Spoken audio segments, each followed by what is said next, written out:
వే gold trusted gold buyers మీరు తాకట్టు పెట్టిన బంగారాన్ని విడిపించి ఈ రోజు ఉన్న మార్కెట్ ధరకు కొనబడను. ప్రకాశం జిల్లా జనసేనలో విభేదాలు భగ్గుమన్నాయి. మాజీ మంత్రి బాలినేనిపై అనుచరుడు తిరగబడ్డాడు. బాలినేనిపై జనసేన నేత జడా బాలనాగేంద్ర విమర్శలు గుప్పించారు. బాలినేని ఆయన కొడుకు ప్రణీత్ రెడ్డి కలిసి జనసేనను నాశనం చేస్తున్నారని ఆగ్రహం వ్యక్తం చేశారు. బాలినేని కొడుకుపై విరుచుకుపడ్డారు బాలనాగేంద్ర. జనసేనలో ప్రణీత్ రెడ్డి పదవుల బేరం పెడుతున్నారని ఆరోపిస్తున్నారు. బాలినేని కొడుకు నాయకుల ఫోన్ నెంబర్లు తీసుకొని డబ్బులు వసూలు చేస్తున్నారన్నారు నాగేంద్ర. ఈ విషయం అధినేత దృష్టికి తీసుకెళ్తారని నాగేంద్ర వెల్లడించారు. బాలినేని ఆయన కుమారుణ్ణి స్థానిక సంస్థల ఎన్నికలకు దూరంగా ఉంచాలని పవన్ కళ్యాణ్ కు నాగేంద్ర విజ్ఞప్తి చేశారు. గతంలోనూ బాలినేని కొడుకుపై అనేక ఆరోపణలు ఉన్నాయి. ఇటీవల కొడుకుతో పాటు పవన్ కళ్యాణ్ కలిశారు బాలినేని. ప్రణీత్ రెడ్డి పొలిటికల్ ఎంట్రీ అంటూ కూడా జోరుగా ప్రచారం జరిగింది. పదవుల దందా మొదలుపెట్టారు కాబట్టి ఇది బాహ్య ప్రపంచంతో పాటు మా నాయకుడి దృష్టికి కూడా వెళ్ళాలి. వీళ్ళని కట్టడి చేస్తే మా జనసేన పార్టీ ప్రజలకి అందుబాటులో ఉంటుంది, మాకు కూడా అందరికి ఆనందంగా ఉంటుంది. పవన్ కళ్యాణ్ గారు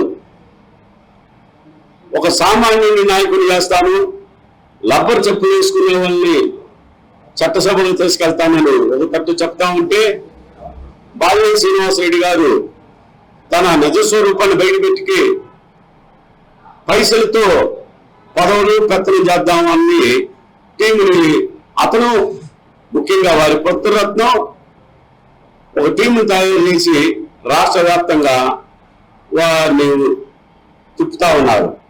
దీన్ని నేను తీవ్రంగా ఖండిస్తున్నాను.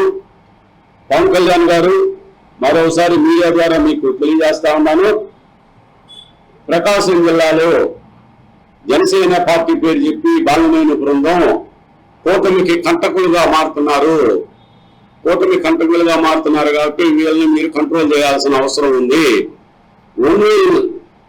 నిన్న ఒంగోలు కార్పొరేషన్ వారు వార్డుల విభజన ప్రక్రియలో భాగంగా పత్రికాముఖంగా అయితేమి వార్డుల బౌండరీస్ ప్రక్రియని మొదలుపెట్టారు. బాలినేని బృందం నిన్న సాయంత్రం నుంచే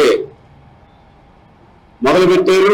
కార్పొరేషన్ లో డైరెక్టర్లుగా డిప్యూటీ మేయర్లుగా ఉండాలని బాలినేని టీం అంతా తిరుగుతుంది. బాలినేని టీము ఒంగోలు కార్పొరేషన్ లో వస్తే కూటమికి ఇబ్బందికర పరిస్థితులు. బాలినేని శ్రీనివాసరెడ్డి గారిని ఒంగోలు నగర కార్పొరేషన్ ఎన్నికల నుంచి దూరంగా పెట్టాలని నేను మీ ద్వారా కళ్యాణ్ గారి ద్వారా మీకు మీడియా ద్వారా మా అధ్యక్షులు కళ్యాణ్ గారికి తెలియజేస్తా ఉన్నాను. ఒంగోలు నగర ఎలక్షన్ లో బాలినేని శ్రీనివాసరెడ్డి గారు వారి పుత్రరత్న దూరంగా ఉంటే 62 గెలిచే పరిస్థితి ఉంది. బాలినేని అదే వారి తండ్రి కొడుకుల్ని ఇన్వాల్వ్ చేస్తే డిస్టర్బెన్స్ వస్తాయి, అవతల పార్టీ వాళ్ళు గెలుచుకొని పోతారు, కూటమి పంచబర్తల్ని అని తెలియజేయడానికి నేను ఈ రోజున పత్రికా సమావేశం ఏర్పాటు చేయాలి. రైట్, బాల నాగేంద్ర చేసినటువంటి విమర్శలు మనం చూసాం. దీనికి సంబంధించి మరిన్ని అప్డేట్స్ మా కరెస్పాండెంట్ లక్ష్మీనారాయణ అందిస్తారు. లక్ష్మీనారాయణ, నిజంగా బాలినేని అలాగే ఆయన కొడుకు ప్రణీత్ రెడ్డి చేస్తున్నటువంటి అంటే ఆగడాలనాలా లేకపోతే కరప్షన్ అనాలా, దీనికి సంబంధించి వసూళ్లు చేస్తున్నారనాలా, ఏకంగా స్థానిక సంస్థల ఎన్నికలకే దూరం పెట్టాలి అనేటువంటి పరిస్థితి అక్కడ ఉంది అని అంటే ఏంటి? దీనికి సంబంధించి నియోజకవర్గంలో కావచ్చు జిల్లా వ్యాప్తంగా ఏం చెప్తున్నారు? నిజంగా బాల నాగేంద్ర చేసినటువంటి విమర్శల్లో ఎంతవరకు వాస్తవం ఉంది అనేటువంటి ఒక చర్చ కూడా నడుస్తుంది కదా, అప్డేట్స్ ఏంటి? ఇది ప్రధానంగా ఈ రోజు జడా బాల నాగేంద్ర ఇతను జనసేన పార్టీలో ప్రచార కమిటీలో ఉన్నారు. వాస్తవంగా ఇతను మొదటి నుంచి బాలినేనికి మద్దతుగా ఉన్న వ్యక్తి. బాలినేని వైఎస్ఆర్సీపీ నుంచి జనసేన పార్టీలో చేరిన తర్వాత ఇతను ఎక్కువ శాతం బాలినేని శ్రీనివాసరెడ్డి గారితో తిరుగుతూ ఉండేవాళ్ళు. బాలినేనికి అనుకూలంగా ప్రెస్ మీట్లు నిర్వహించడం. వాస్తవంగా ఇక్కడ ఒంగోలులో దామచర్ల జనార్దన్ కి బాలినేని శ్రీనివాసరెడ్డికి రాజకీయంగా ఇద్దరు ప్రత్యర్థులు. గతంలో ఇదే జడా బాల నాగేంద్ర రామచంద్ర జనార్దన్ పైన ప్రెస్ మీట్లు పెట్టి విమర్శలు చేస్తూ ఉండేవాళ్ళు. అలాంటి వ్యక్తి అకస్మాత్తుగా ఈ రోజు బాలినేని శ్రీనివాసరెడ్డి పైన ప్రెస్ మీట్ పెట్టారు. ఈ ప్రెస్ మీట్ లో ఆయన కొన్ని సంచలనమైన విషయాలను వెల్లడించారు. బాలినేని శ్రీనివాసరెడ్డి ఆయన కుమారుడు ఒక బృందాన్ని ఏర్పాటు చేసుకొని జనసేన పార్టీలో నాయకులను పిలువ పెడుతున్నారని చెప్పి ఈ జనసేన పార్టీలో బాలినేని చెప్పిందే ఫైనల్ అని, బాలినేని శ్రీనివాసులు రెడ్డి అండదండలు ఉంటే మీకు ఇన్ఛార్జీలుగా పదవులు వస్తాయి, రేపు స్థానిక సంస్థల ఎన్నికల్లో మేయర్ గా కూడా మీకు మద్దతుగా అందిస్తామని చెప్పి ఇలా ప్రలోభ పెడుతున్నారని చెప్పి జడా బాలనాగేంద్రన్ పలు ఆరోపణలు చేశారు. వీటికైతే వాస్తవంగా ఇవి రాజకీయ విమర్శలుగానే కనిపిస్తున్నాయి. వాస్తవంగా బాలినేని శ్రీనివాసులు రెడ్డి ఇప్పుడు యాక్టివ్ గా లేరు ప్రస్తుతం ప్రకాశం జిల్లాలో. జనసేన పార్టీలో ఆయనకి ఈ మధ్య కాలంలోని డీలిమిటేషన్ రాయలసీమ ప్రాంతంలోని ఒక 6 జిల్లాల్లో డీలిమిటేషన్ కమిటీని ఏర్పాటు చేసిన జనసేన పార్టీ, దాంట్లో తిరుపతి ఎమ్మెల్యే ఆర్ఎల్ శ్రీనివాసులు, మాజీ మంత్రి బాలినేని శ్రీనివాసులు రెడ్డి, ఇంకా మరో వ్యక్తి అనంతపురం జిల్లా అధ్యక్షులు ఉన్నారు. వీరు ముగ్గురు ఈ మధ్య కాలంలో వరుసగా రాయలసీమ ప్రాంతంలో పర్యటనలు చేస్తూ ఉన్నారు. ఈ పర్యటనలు చేసినప్పుడు జనసేన పార్టీ అంతర్గత విభేదాలు బయటపడుతున్నాయి, కొట్టుకోవటాలు అలాంటివి కూడా జరిగాయి. ఒక వారం క్రితం ఒంగోలులో కూడా మీటింగ్ నిర్వహించడం జరిగింది. ఆ మీటింగ్ లో కూడా కొన్ని వివాదాస్పదమైన అంశాలు జరిగాయి.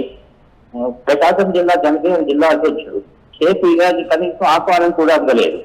నిన్న బాలినేని వాళ్ళకి చంద్రబాబు నాయుడు గారికి కలవడం జరిగింది. అంతర్గత విభేదాలతో బయటకు వచ్చి మాట్లాడుతున్నారు తప్ప వాస్తవ పరిస్థితి అది కాదు అనేటువంటి మాట కూడా చెప్తున్నారు. ఇప్పటికిప్పుడు నాగేంద్ర బయటకు వచ్చి విమర్శలు చేస్తున్నారు అని అంటే దీనికి సంబంధించి కూడా అధిష్టానం ఆలోచించాలి అనేటువంటి మాట కూడా వినిపిస్తోంది కదా. ఇది అంతర్గత కుమ్ములాటల్లో భాగంగానే బయటకు వచ్చేస్తున్న విమర్శ తప్ప వేరేది కాదు అనేటువంటి మాట. మరి అధిష్టానం పట్టించుకుంటుందా అనేటువంటి పరిస్థితి దాన్ని ఎలా చూడాలంటారు? ప్రకాశం జిల్లా జనసేనలోనే గత కొంతకాలం నుంచి గ్రూప్ రాజకీయాలు నడుస్తున్నాయి. బాలినేని శ్రీనివాసులు రెడ్డి ఒక వర్గం కానీ, షేక్ రియాజ్ మరో వర్గం కానీ ఉన్నారు. ఈ ప్రస్తుతం జనసేన పార్టీ కొత్త జిల్లా అధ్యక్షులు కూడా నియమిస్తారని చర్చ నడుస్తుంది. మొన్నటి వరకు బాలినేని శ్రీనివాసులు రెడ్డికి మాజీ మంత్రి కావడంతో ఆయనకు మంత్రి పదవి వస్తుందని చెప్పి, ఎమ్మెల్సీ పదవి కూడా లభించే అవకాశం ఉందని చెప్పి ఆయన అంచెలు ప్రచారం చేశారు. ఇంకొక అంతర్గత వాదన ఏంటంటే బాలినేని శ్రీనివాసులు రెడ్డిని జిల్లా జనసేన పార్టీ అధ్యక్షుడిగా నియమించాలని చెప్పి కొంతమంది చెప్తున్నారు. ఈ గ్రూప్ రాజకీయాలు, ఈ పదవుల గొడవే ఈ రోజు వివాదానికి కారణంగా తెలుస్తుంది. దీనికి మళ్ళీ బాలినేని శ్రీనివాసులు రెడ్డి కౌంటర్ ఇవ్వడానికి ఈరోజు సాయంత్రం కూడా ఆయన అంచెలు తప్పే నిర్వహించే అవకాశం ఉందని చెప్పి సమాచారం. రాజకీయంగా వైఎస్ఆర్సీపీ పార్టీలో ఉన్నప్పుడు బాలినేని శ్రీనివాసులు రెడ్డి కుమారుడిపై అనేక ఆరోపణలు ఉన్నాయి. ఆయన వివాదాస్పదమైన విషయాలు జోక్యం చేసుకున్నారని, మనీ వసూలు చేశారని చెప్పి కొన్నిసార్లు బాలినేని శ్రీనివాసులు రెడ్డి పని దాటి ఆయనకు కూడా తెలియకుండా కొన్ని పనులు చేశారని చెప్పి కొన్ని ఆరోపణలు అయితే ఉన్నాయి. పవన్ కళ్యాణ్కి బాలినేని అత్యంత సన్నిహితుడు. సో దీనికి సంబంధించి ఇప్పటికిప్పుడు విమర్శలు చేసినంత మాత్రాన స్థానిక సంస్థల ఎన్నికలకి దూరంగా ఉంచేటువంటి పరిస్థితి కావచ్చు, లేకపోతే ఈ విమర్శల్ని పరిగణలోకి తీసుకునేటువంటి సిచ్యువేషన్స్ ఉంటాయా అనే ఒక ప్రశ్న తలెత్తుంది. దీన్ని ఎలా చూడాలంటారు మనం? ఇది యాక్చువల్గా మనం గతంలో ఒకసారి వెళ్ళాలి. 2024 ఎన్నికల సమయంలో కూడా నారా లోకేష్ ప్రకాశం జిల్లా పర్యటనకు వచ్చారు. పవన్ కళ్యాణ్ కూడా ప్రకాశం జిల్లా పర్యటనకు వచ్చారు కూటమి తరఫున. ఆ సమయంలో కూడా బాలినేని శ్రీనివాసులు రెడ్డి పైన వాళ్ళు ఎవరు తీవ్రమైన విమర్శలు చేయలేదు. ఒక సాఫ్ట్ కార్నర్ అయితే వాళ్ళకి మొదటి నుంచి బాలినేని శ్రీనివాసులు రెడ్డి పైన ఉంది. ఆయన ప్రధానంగా ఆయన ఇన్నాళ్ళు సంపాదించుకున్న పదవి ప్రతిష్టలు కానీ, రాజకీయ జీవితం కానీ, ఆయన ఘోరంగా ఓడిపోవటానికి ఆయన కుటుంబ సభ్యులే కారణం అనేది బహిరంగంగా ప్రజల్లో ఉన్న చర్చ. దానికి అనుగుణంగానే ఇప్పుడు ప్రస్తుతం ఆయన కుమారుడి పైన ఆరోపణలు వస్తాయి. చూడాలి రేపు పొద్దున బాలినేని శ్రీనివాసులు ఒంగోలు వచ్చి దీనిపైన మనం సమాధానం చెప్తారు అనేది చూస్తే మాత్రం మనం దీనిపై స్పష్టమైన వివరణ వచ్చే అవకాశం. Right, thanks for updates Lakshminarayana. ఇక ప్రకాశం జిల్లా జనసేనలో విభేదాలు భగ్గుమన్నాయి. మాజీ మంత్రి బాలినేనిపై అనుచరుడు తిరగబడ్డాడు, పైగా ప్రెస్ మీట్ కూడా పెట్టాడు. బాలినేనిపై జనసేన నేత జడా బాలనాగేంద్ర ప్రెస్ మీట్ పెట్టి మరి తీవ్ర విమర్శలు అయితే గుప్పించారు. బాలినేని ఆయన కొడుకు ప్రణీత్ రెడ్డి కలిసి జనసేనను నాశనం చేస్తున్నారని ఆయన ఆగ్రహం వ్యక్తం చేస్తున్నారు. బాలినేని కొడుకుపై బాలనాగేంద్ర విరుచుకుపడ్డారు. జనసేనలో ప్రణీత్ రెడ్డి పదవుల బేరం పెడుతున్నారని కూడా తీవ్రమైనటువంటి ఆరోపణలు చేశారు. బాలినేని కొడుకు నాయకుల ఫోన్ నెంబర్లు తీసుకుని డబ్బు వసూళ్లు చేస్తున్నారని కూడా నాగేంద్ర ప్రధానంగా ఆరోపిస్తున్నారు. ఈ విషయం అధినేత దృష్టికి తీసుకెళ్తానని చెప్పారు. బాలినేని ఆయన కుమారుణ్ణి స్థానిక సంస్థలకు ఎన్నికలకు దూరంగా ఉంచాలి అని పవన్ కళ్యాణ్కు ఆయన ప్రధానంగా చేస్తున్నటువంటి విజ్ఞప్తి. గతంలోనూ బాలినేని కొడుకుపై అనేక ఆరోపణలు అయితే వచ్చినటువంటి పరిస్థితి. ఇటీవల కొడుకుతో పాటు పవన్ కళ్యాణ్ కలిశారు బాలినేని. ఇక ప్రణీత్ రెడ్డి పొలిటికల్ ఎంట్రీ అంటూ కూడా జోరుగా ప్రచారం అయితే జరిగింది.